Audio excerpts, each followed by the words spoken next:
Meaning of floor manager. Floor manager. Floor manager. Floor manager. Floor manager.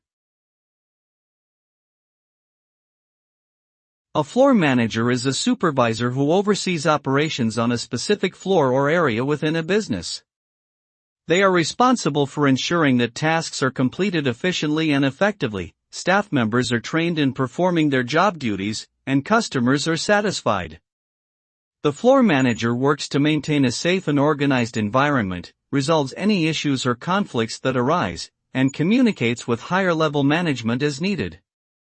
Their role is critical in maintaining strong customer service and operational standards within the company.